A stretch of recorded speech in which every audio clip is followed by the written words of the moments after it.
जय हिंद सभी को बेटाएं, आप सभी का हार्दिक अभिनंदन और स्वागत। और इस वीडियो में मैं डिस्कस करूंगा आप लोगों के साथ मोहम्मद बिन तुगलक की योजनाएं और असफलताएं। मतलब मोहम्मद बिन तुगलक क्यों फेमस था, कौन कौन सी उनके कार्यकाल में योजनाएं आई और क्या उनकी अचीवमेंट्स थी और क्यों वो असफल रहा। यहाँ आप देखोगे कि तुगलक वंश के जितने भी शासक हुए हैं उनमें मोहम्मद बिन तुगलक जो है सबसे बुद्धिमान लेकिन असफल शासक के रूप में उनको याद किया जाता है। कारण क्या था? क्योंकि उनकी योजनाएं अति महत्वाकांक्षी थी और उनकी योजनाओं के पीछे कुछ तार्किक तौर पर ऐसी गलतियां हो गई कि जिनके कारण से वो असफल रहे।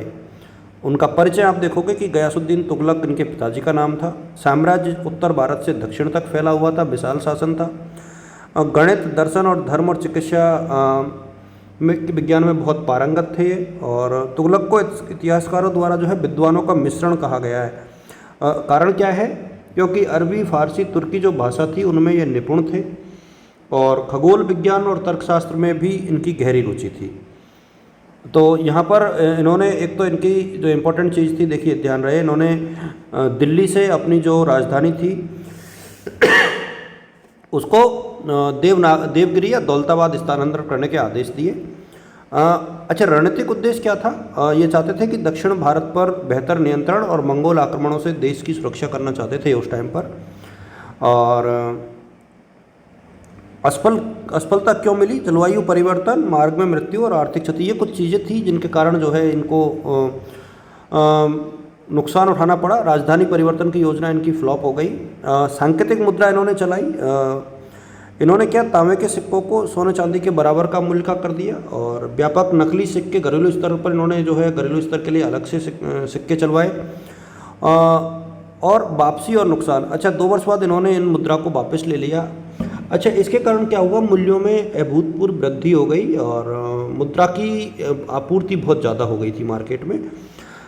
तो अच्छा, हालांकि इस योजना का उद्देश्य तो उनका ये था कि राजकोष में वृद्धि होगी और व्यापार प्रोत्साहित होगा, लेकिन तैयारी थी नहीं, नियंत्रण था नहीं। इसके कारण से इतिहासकार बर्नी ने कहा कि सिक्कों का निर्माण इतना व्यापक हो गया था कि बाजार सिक्कों से भर गए और राज्य का कोषागार खाली हो गया, मतलब उल्टा हो गया।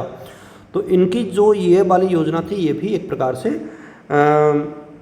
फ्लॉप हो गई। इसके बाद खुरासान और कराचिल अभियान, यानी खुरासान अभियान का जो था, फारस और मध्य एशिया के कुछ हिस्सों पर विजय हासिल करने के लिए इन्होंने लगभग 3,70,000 सैनिकों का गठन किया।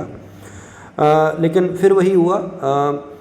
इनका उद्देश्य तो ये था कि खुरासान और इराक पर अधिकार स्थापित हो, लेकिन परिणाम क्या रहा कि तैयारी नहीं थी और अभियान को बीच में रोकना पड़ा। इसी प्रकार हिमालय की पहाड़ियों में स्थित जो कुमायूं गढ़वाल क्षेत्र है, इसको जीतने के लिए अभियान चलाया, लेकिन फिर प्रॉब्लम यही हुई कि समय गलत सेलेक्ट किया और भारी बर्फबारी के कारण को वापस लौटना पड़ा।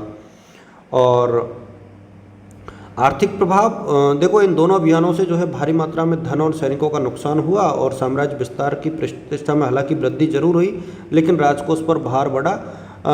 तो यहाँ भी थोड़े से ये फ्लॉप सिद्ध हुए। अब इनके जो सकारात्मक सुधार थे वो कौन कौन से थे? देखिए, सकारात्मक सुधार बहुत हुए। कृषि में विकास हुआ। इन्होंने किसानों को ऋण और बीजों का वितरण किया, सिंचाई सुविधाओं का विकास किया। कर व्यवस्था में सुधार इन्होंने किया, बहुत उपयोगी है ये चीज़। इन्होंने न्याय व्यवस्था को बहुत स्ट्रॉन्ग बनाया, सभी नागरिकों के लिए समान न्याय और धार्मिक सहिष्णुता की नीति का अनुसरण किया।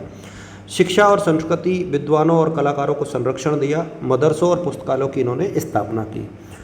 ये काफ़ी महत्वपूर्ण सी चीज़ें हैं। विद्रोह और साम्राज्य का विघटन, ध्यान रहे इनके जो स्वतंत्र राज्य थे वो मदुरा, वारंगल और बंगाल का पूर्ण स्वतंत्र। प्रांतीय विद्रोह हुआ जिसमें दक्षिण भारत में स्थानीय शासकों ने विद्रोह किया। आर्थिक दबाव आ गया था क्योंकि करारोपण देखिए इनके काल में टोटल 34 जो थे विद्रोह हुए। मैं एक चीज़ आप सबको बता दूं कि जब मैंने पहले भी कहा था कि किसी भी शासक के बारे में जब आप पढ़ रहे हो तो उसकी पूरी डिटेल आप जुटा लो, उसकी उपलब्धियां और असफलताएं दोनों को आप लोग देख लीजिए। निष्कर्ष में ये कि देखो, कोई भी शासक ना तो पूर्णतः सफल रहा है ना पूर्णतः असफल। तो अपनी अप्रोच आपको हमेशा बैलेंस रखनी है। इब्न बतूता ने क्या कहा? देखिए, सुल्तान के शासनकाल में विद्रोह इतने अधिक थे कि जब एक का दमन होता था तो दूसरा शुरू हो जाता था। यानी ये एक ऐसा काल था जहाँ बहुत सारे विद्रोह हुए और इनकी नीतियाँ असफल हो गई और अकाल की स्थिति ने जो है विद्रोहियों को बढ़ावा दिया। इससे साम्राज्य का विघटन प्रारंभ हो गया। मोहम्मद बिन तुगलक का यदि हम लोग मूल्यांकन करें तो राजनीतिक नेतृत्व कैसा था, आर्थिक नीतियाँ बहुत अच्छी नहीं थी, प्रशासनिक सुधार इन्होंने खूब किए, ये चार्ट से थोड़ा नज़र आ रहा है। सैन्य अभियान ज़्यादा नहीं थे और सफल भी नहीं हुए। धार्मिक नीति इनकी अच्छी थी। ये एक प्रकार से इनका मूल्यांकन किया गया है और इतिहासकारों द्वारा विरोधाभासों का मिश्रण भी इनको कहा गया है, क्योंकि प्रशासक और विद्वान तो थे लेकिन व्यवहारिक परिस्थितियों का आकलन करने में काफ़ी हद तक इनके साथ गलतियां हुई और इन गलतियों के कारण जो है इनकी योजनाएं भी फ्लॉप हो गई। यहाँ जयालुद्दीन बर्नी ने ये कहा है कि यदि मोहम्मद बिन तुगलक ने योजनाओं का क्रियान्वयन धैर्य से किया होता तो वह महानतम शासकों में गिना जाता। मतलब एक्चुअली जल्दबाजी के कारण इनकी कई योजनाएं जो है मूर्त रूप नहीं ले पाई। अच्छा, आप इसको पूरा ज़रूर पढ़िएगा मोहम्मद बिन तुगलक को, और मेरे सामने एग्जाम के हिसाब से काफ़ी इंपॉर्टेंट है। Thank you so much.